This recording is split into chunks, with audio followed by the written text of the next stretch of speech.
नमस्कार. दिनांक 13 मार्च. कथेचं शीर्षक आहे आम्ही तुझ्या जवळच आहोत. इचलकरंजीच्या श्रीपाद भटांना महाराजांनी 3 महिने काशीस राहून परत भेटीस यावे अशी आज्ञा केली. विद्वान श्रीपाद भटांची काशीच कोणीच दाद घेईना. तेव्हा कंटाळून परत जाण्यापूर्वी एकदा काशी विश्वेश्वराचे दर्शन घ्यावे म्हणून निघाले. मंदिराजवळच त्यांना महाराज दिसले. केव्हा आला तसे त्यांनी विचारता सर्वत्रच असतो, तथापि तुझ्यासाठी इथे आलो असे सांगून महाराज म्हणाले, आज मंत्र जागरणास जावे, वेद पठण करावे, आम्ही तुझ्याजवळच आहोत. त्याप्रमाणे विद्वानांच्या सभेत श्रीपाद भट जाऊन बसले. त्यांचे वेद पठण ऐकून काशीकर ब्राह्मणांनी धन वस्त्र दक्षिणा देऊन त्यांचा खूप सन्मान केला. धर्म म्हणजे धारणा शक्ती. धारयतीति धर्महा अशी त्याची व्याख्या आहे. कायिक, वाचिक, मानसिक अशा 3 धारणा शक्ती असतात. आपण करीत असलेल्या कर्मावर त्यांचे पोषण होते व त्यावर आपला धर्म ठरतो. जन्माने धर्म ठरत नाही. आपले कर्म शुद्ध असेल तर धारणा अशुद्ध, कर्म अशुद्ध असेल तर धारणाही अशुद्ध होत जाणार हे उघड आहे. धारणा शुद्ध ठेवण्यासाठी चिकाटीचे, संयमाचा अंत पाहणारे प्रयत्न करावे लागतात. म्हणून या प्रयत्नांना पुरुषार्थ म्हटले जाते. पण प्रयत्न करूनही यशस्वी होणे न होणे गतजन्मांच्या कर्मावरही अवलंबून असते.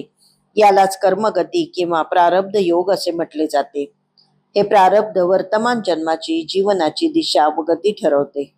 गती म्हणजे वेग नव्हे, इथे याचा अर्थ अवस्था असा घ्यावयाचा.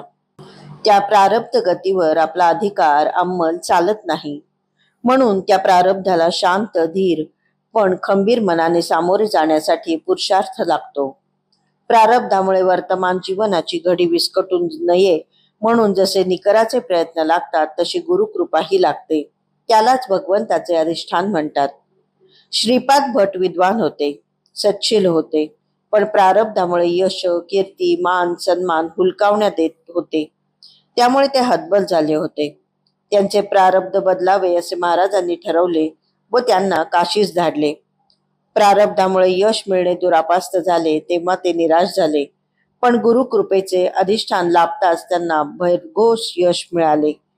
काशीस जाण्याचा आदेश, काशीस महाराजांचे प्रत्यक्ष दर्शन आणि भिवू नये, आम्ही तुझ्या जवळच आहोत हे महाराजांचे आश्वासन म्हणजे गुरु कृपांकित अधिष्ठान होते.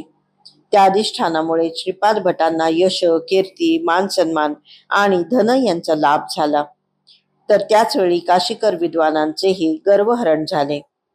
धन मान मिळाल्यावर कृतज्ञतेने श्रीपाद भटांनी काशी विश्वेश्वराची पूजा, अभिषेक व ब्राह्मण भोजन तर घातलेच, शिवाय अक्कलकोटास परत येऊन महाराजांना निवेदन करून तेथेही पूजा, अभिषेक, ब्राह्मण भोजन घालून आनंदी आनंद केला. हे विशेष ध्यानात ठेवावे. सुखातही देवाची आठवण ठेवणे म्हणतात ते हेच. धन्यवाद.